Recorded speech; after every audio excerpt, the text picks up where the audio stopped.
الرحمن الرحیم وَلْتَكُن مِّنكُمْ أُمَّةٌ يَدْعُونَ إِلَى الْخَيْرِ وَيَأْمُرُونَ بِالْمَعْرُوفِ وَيَنْهَوْنَ عَنِ الْمُنكَرِ وَأُولَٰئِكَ هُمُ الْمُفْلِحُونَ وَلَا تَكُونُوا كَالَّذِينَ تَفَرَّقُوا وَاخْتَلَفُوا مِن بَعْدِ مَا جَاءَهُمُ الْبَيِّنَاتُ وَأُولَٰئِكَ لَهُمْ عَذَابٌ عَظِيمٌ يَوْمَ تَبْيَضُّ وُجُوهٌ وَتَسْوَدُّ وُجُوهٌ فَأَمَّا الَّذِينَ اسْوَدَّتْ وُجُوهُهُمْ أَكَفَرْتُمْ بَعْدَ إِيمَانِكُمْ فَذُوقُوا الْعَذَابَ بِمَا كُنتُمْ تَكْفُرُونَ وَأَمَّا الَّذِينَ ابْيَضَّتْ وُجُوهُهُمْ فَفِي رَحْمَةِ اللَّهِ هُمْ فِيهَا خَالِدُونَ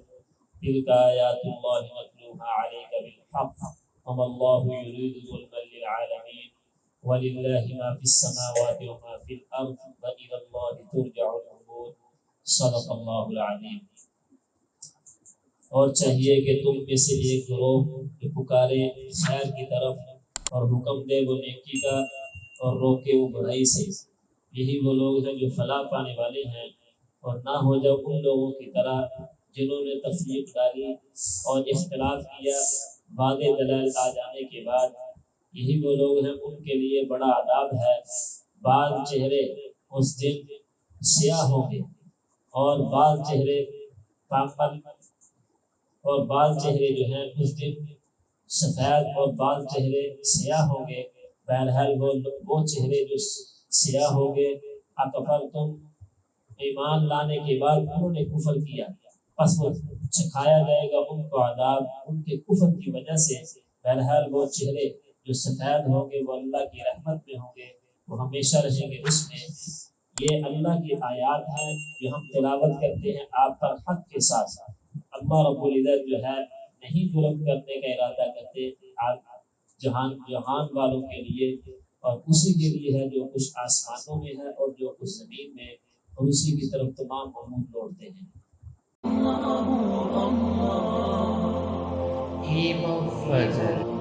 یہ سورہ آل عمران کی 104 سے لے کر 108 آیت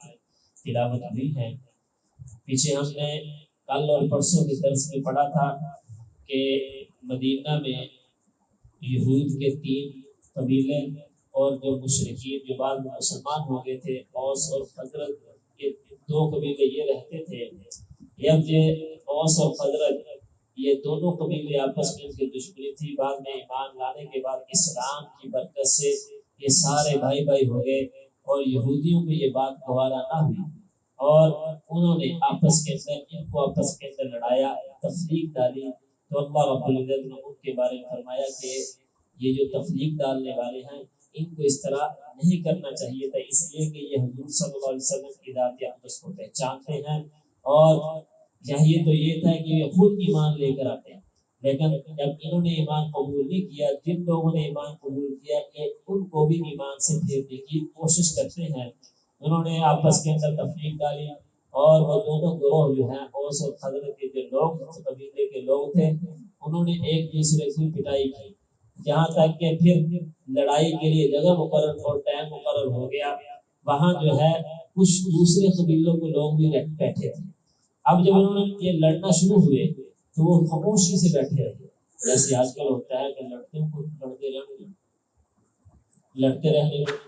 تو کچھ نہیں۔ تو اللہ رب العزت ان کو تنبیہ کی ہے، جو لوگ خاموشی سے بیٹھے تھے انہوں نے لڑائی کو چھڑایا نہیں، ان کو تنبیہ کی ہے کہ ان لوگوں کو چاہیے تھا کہ یہ لوگ ان کو خیر کی طرف بلاتے ہیں، ان کے اندر صلح کرواتے ہیں۔ تو جہاں تک ہو سکے اگر کوئی کیونکہ شیطان ہے آپس میں لڑا دیتا ہے، اگر کوئی لڑائی ہو جائے تو جہاں تک جس آدمی کا بس چل رہا ہے، جس کو اللہ رب العزت نے جتنی استعداد دی ہے، اپنی استعداد کے مطابق کوشش کرنی چاہیے کہ ان دونوں کے درمیان صلح کرا۔ اس لیے کہ صلح والی اگر کوئی صلح آدمی کرا دیتا ہے یہ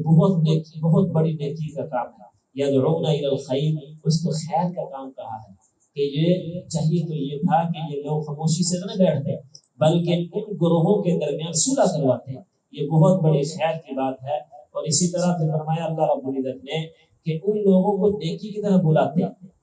کہ نیکی کا حکم کرتے اور برائی سے روکتے کہ لڑائی کو چھوڑو۔ اللہ رب العزت نے آپ پر کتنا بڑا احسان کیا ہے، کتنا بڑا انعام کیا ہے، آپ کو اللہ رب العزت نے آپس کے اندر لڑنے والوں کو اللہ رب آپس کے اندر بھائی بھائی بنا دیا، آپ کے ایک دوسرے کے دل کے اندر اللہ رب العزت محبت ڈالی ہے۔ تو اس انعامات کو کوئی یاد دلاتے ہیں، اس لیے کہ انسان بھول جاتا ہے. ایسے قرآن کریم میں یا ایھا الذین آمنوا آمنوا، اے ایمان والو ایمان لاؤ. اب جو ایمان لا چکے وہ کیسے ایمان لائے؟ تو اس لیے مطلب اس کا مفسر یہ بیان کرتے ہیں آمنوا آمنوا کا مطلب یہ ہے کہ ایک دوسرے کو نیکی کی طرف بلاتے رہو، یاد دلاتے رہو کہ بھائی جس کام کے لیے ہم آئے ہیں وہ ہمارا مقصد یہ ہے. یہاں جو ہے اگر آپس کے اندر لڑائی ہو جائے، پھوٹ ڈال کے شیطان ڈال دے، تو ان کو جوڑنے کی کوشش کرو، دونوں خاندانوں کو، دونوں قبیلوں کو اور دو بہن بھائیوں کو، دو بھائیوں کو آپس کے اندر جوڑنے کی کوشش کرو. یہ نہ کرے کہ اس کے اندر اور پھوٹ ڈالے. تو اس لیے یہ پھوٹ ڈالنا یہ شیطان کا کام ہے، اور تفریق ڈالنا یہ ہے، یہ شیطان کا کام ہے. تو اللہ رب العزت نے فرمایا کہ ان کو چاہیے تھا کہ ان کو اللہ کی انعامات یاد دلاتے اور ان کو برائی سے روکتے. اس سے مفسرین نے یہ بات اخذ کی ہے کہ ایک گروہ امت میں ایک گروہ ایسا ہونا چاہیے جو لوگوں کو نیکی کی طرف بلائے اور لوگوں کو برائی سے روکے. جیسے آج کل جو کام ہے یہ تبلیغ والے کر رہے ہیں، یہ تبلیغ والے کر رہے ہیں، بہت اچھے طریقے سے، احسن طریقے سے ساتھ انجام دے رہے ہیں. یہ فرض کفایہ ہے. اگر کوئی آدمی بھی ایسا نہیں ہوگا ہماری اس امت میں سے تو تمام لوگ جو ہے گناہ گار ہوں گے. اگر ایک گروہ ہے تو اگر ہم وہ کام نہیں کر سکتے تو کم از کم ان کو عزت کی نگاہ سے دیکھیں، ان کی جتنی ہو سکے نصرت کریں. تو ایک گروہ کو اس طرح ہونا چاہیے. اور اسی طرح علماء جو ہیں وہ اس کام کے لیے محسن ہے، جو مدارس میں پڑھاتے ہیں، حفظ کی کلاس ہے یا کتابوں کی کلاس ہے، وہ اس گروہ میں شامل ہیں. اسی طرح جو ہم یہاں یہ درس قرآن ہوتا ہے یہ بھی اسی میں شامل ہے.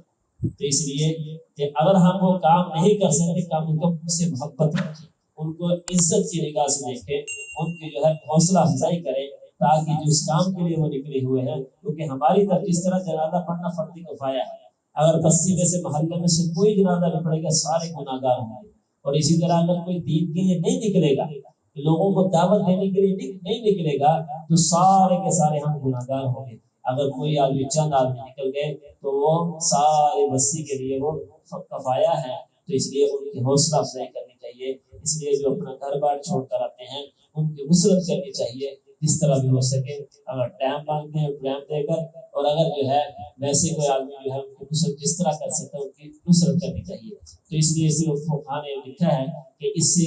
وہ گروہ مراد ہے جو دین کے لیے نکلتا ہے. آج کل وہ سب سے زیادہ جو ہے وہ تبلیغ والے ہیں جو اپنا گھر بار بات دولت سب خرچ کر کے جو ہے ہمارے اصلاح کے لیے نکلتے ہیں. اس میں اپنی بھی اصلاح ہوتی ہے اور لوگوں کی. اس لیے کہ جب آدمی کسی ماحول میں رہتا ہے ماحول کا اثر پڑتا ہے. تو اس لیے کہتے ہیں کہ یہ عام آدمی جو اس میں نکلتے ہیں کم از کم وہ 5 وقت کے نمازی اور اسی طرح قرآن کی تلاوت کرنے والے اور ذکر کرنے والے بن جاتے ہیں. تو اس لیے فرمایا کہ ایک گروہ جو ہے ایسا ہونا چاہیے جو لوگوں کو نیکی کی طرف بلائے اور برائیوں سے روکے. پھر فرمایا وَأُولَٰئِکَ هُمُ الْمُفْلِحُونَ، یہی وہ لوگ ہیں جو فلاح پانے والے ہیں، جو فلاح پانے والے ہیں. آگے فرمایا وَلَا تَكُونُوا كَالَّذِينَ، یہ ہم سب کے لیے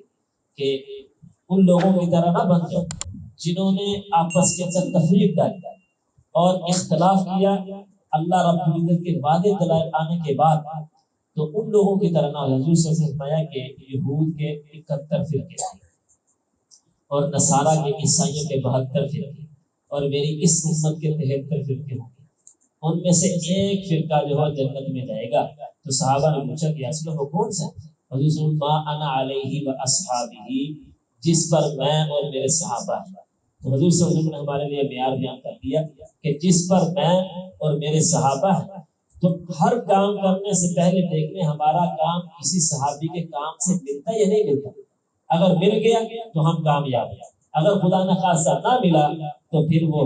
ہماری کامیابی نہیں ہے. اس لیے حدیث بات میں آتا ہے کہ میری امت میں وہ تمام گناہ پائے جائیں گے جو جس پر پچھلی امتوں کو ایک ایک گناہ پر عذاب ہے. میری امت میں وہ تمام گناہ پائے جائیں گے. تو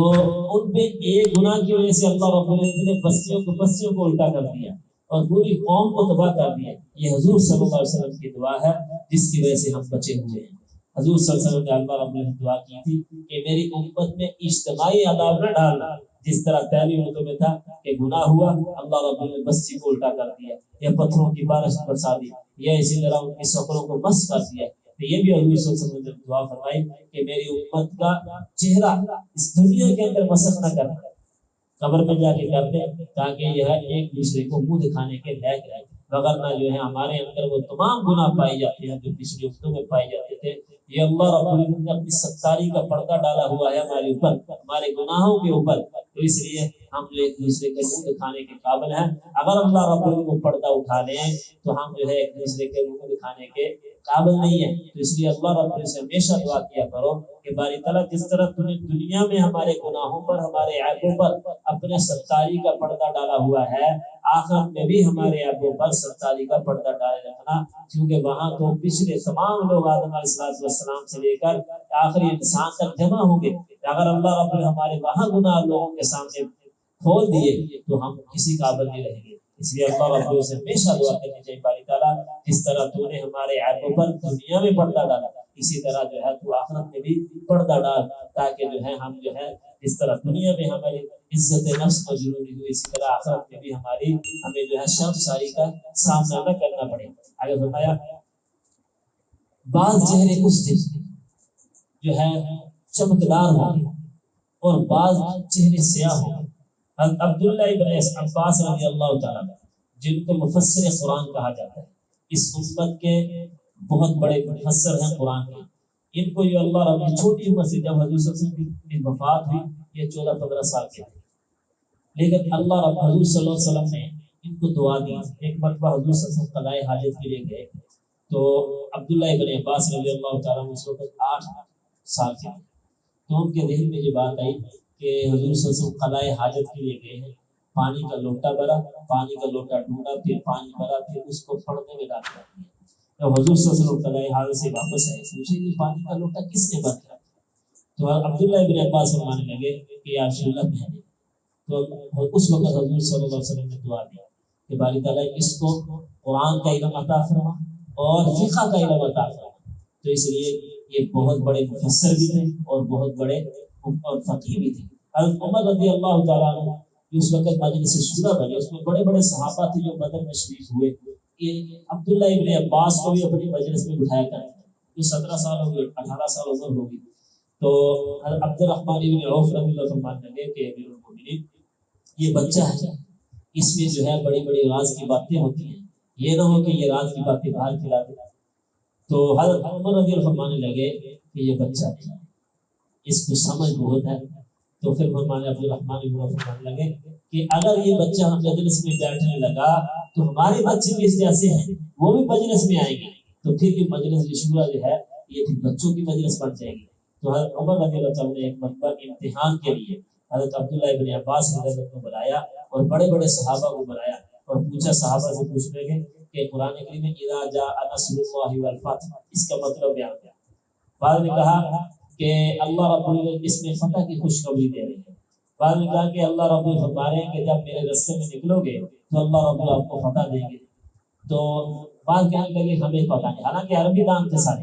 عربی جاننے والے تھے، لیکن کسی نے کہا کہ ہمیں معلوم۔ پھر عبداللہ ابن عباس نے پوچھا کہ آپ اس کا مطلب بیان کریں، تو فرمانے لگے کہ اللہ رب العزت نے اس میں حضور صلی اللہ علیہ وسلم کی وفات کا تذکرہ کیا، اذا جاء نصر اللہ والفتح۔ میں وہ کیسے مانے لگے کہ اللہ رب نے فرمایا کہ جب فتح مکہ ہو جائے گا اس وقت آپ کا دنیا سے جانے کا وقت قریب آ جائے گا، اور مطلب یہی بنتا تھا۔ تو اس وقت جو ہے صحابہ جو ہے سارے جو بڑے بڑے صحابہ تھے کہنے لگے نہیں، حضرت عمر نے فرمایا کہ اللہ رب حضور صلی اللہ علیہ وسلم نے دعا دی ہوئی، یہ حضور صلی اللہ علیہ وسلم کی دعاؤں کا ثمر ہے کہ اللہ رب العزت نے ان کو قرآن کا علم بھی دیا ہے، یہ تفسیر کا علم بھی دیا اور اس کو فقہ کا علم بھی دیا ہے۔ وہ فرماتے ہیں، وہ اس کا ترجمہ یوں کرتے ہیں فَأَمَّا يَوْمَ تَبْيَضُّ وُجُوهُ وَتَسْوَدُّ وُجُوهُ، جو اہل سنت ہے، اہل سنت والجماعت، اہل سنت والجماعت کا مطلب یہ ہے کہ حضور صلی اللہ علیہ وسلم کی سنت اور صحابہ اکرام کا طریقہ۔ تو فرمانا کہ جو اہل سنت ہے وہ ان کے چہرے سے بیان ہوں گے، جو اہل بدعت ہے جنہوں نے نئی نئی چیزیں دین میں شامل کر دی ان کے چہرے سیاہ ہوں گے۔ اور اسی طرح اسی بات میں آتا ہے کہ حضور صلی اللہ علیہ وسلم حوض کوثر پر پانی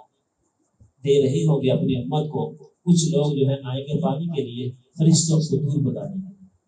حضور صلی اللہ علیہ وسلم جب شور ہوگا تو حضور صلی اللہ علیہ وسلم دیکھیں گے، فرمائیں گے کہ یہ میری امتی لگتے ہیں، تو فرشتے اللہ رب العزت کی بات آئے گی کہ یہ آپ کی امتی نہیں ہے، اس لیے کہ انہوں نے آپ کے دنیا سے جانے کے بعد اپنے دین کے اندر نئی نئی باتیں ایجاد کی تھی، تو پھر حضور صلی اللہ علیہ وسلم کو دور کرو دور کرو دور کرو۔ ہم فاصل دیکھتے ہیں کہ حضور صلی اللہ علیہ وسلم کو کیسے پہچانے گا، اس لیے کہ اس امت کی علامت یہ ہوگی کہ جو ہم وضو کرتے ہیں، وضو والی جگہ ہماری چودھویں کے چاند جیسے چمکے، تو حضور صلی اللہ علیہ وسلم پہچان لیں گے یہ میرا امتی ہے۔ تو اگرچہ وہ انہوں نے بدعت ڈالی ہوگی، اہل بدعت ہوں گے، لیکن چونکہ وضو کرتے رہے ہوں گے اس لیے ان کے چہرے کچھ نہ کچھ سفید ہوں گے، جس کی وجہ سے حضور صلی اللہ علیہ وسلم کو پہچانیں گے، تو پھر ان کو جو ہے موضع کوثر سے دور بھگا دیا جائے گا۔ اسی لیے ہم جو کہتے ہیں کہ اپنے اعمال، اپنے افعال، اپنی شکل و صورت حضور صلی اللہ علیہ وسلم کی شکل و صورت جیسی ہونی چاہیے، تاکہ قیامت والے یہ نہ ہو کہ حضور صلی اللہ علیہ وسلم ہماری طرف سے منہ پھیر لے، تو اس وقت ہمارا کیا عالم ہوگا۔ صرف پانی حضور صلی اللہ علیہ وسلم سے ملے گا، اس سے جو حضور صلی اللہ علیہ وسلم کے علاوہ ہمیں پانی نہیں ملے گا۔ تو اس لیے میں کہ بعض چہرے اس سے چمکدار ہوں گے اور بعض چہرے سیاہ ہوں گے۔ جو چہرے سیاہ ہوں گے ان کو سیاہی کی کیوں آئی ہے کہ ایمان لانے کے بعد یا ایمان کے دلائل واضح ہونے کے بعد انہوں نے، یا حضور صلی اللہ علیہ وسلم کے طریقہ معلوم ہونے کے بعد انہوں نے ان طریقوں سے منہ پھیرا ہوگا یا انکار کیا ہوگا یا کفر اختیار کیا ہوگا، اس لیے ان کے اس کفر کی وجہ سے اللہ رب العزت کے چہروں پر سیاہی ڈال دیں گے اور ان کو ہمیشہ ہمیشہ کے لیے فرمائیں گے فذوقوا العذاب، کہ یہ عذاب چکھو اللہ کا، جو اس وجہ سے کہ آپ نے انکار کیا، آپ نے منہ موڑا میری سنت سے اور اسی طرح شریعت کے احکامات سے منہ پھیرا، اس لیے اللہ رب العزت فرمائیں گے کہ عذاب چکھو۔ اور جن کے چہرے سے قید ہوں گے اللہ رب العزت کو اپنی رحمت میں ان کو جگہ دیں گے اور وہ ہمیشہ ہمیشہ کے لیے اس میں رہیں گے۔ کیوں؟ اس لیے کہ انہوں نے اللہ رب العزت کے احکامات اور حضور صلی اللہ علیہ وسلم کی سنتوں کو اپنایا ہوگا، اس لیے ان کو اللہ رب العزت کو جو آخرت میں ان کے چہروں کی سفیدی زیادہ کریں گے اور ان کو اپنی رحمت میں جگہ عطا فرمائیں گے۔ اللہ رب العزت سے دعا ہے کہ اللہ رب العزت ہمیں جن کے چہرے سفید ہوں گے اس گروہ میں شامل کرے اور حضور صلی اللہ علیہ وسلم کے طریقوں پر چلنا ہمارے لیے آسان بنائے اور حضور صلی اللہ علیہ وسلم کی سچی محبت نصیب فرمائے۔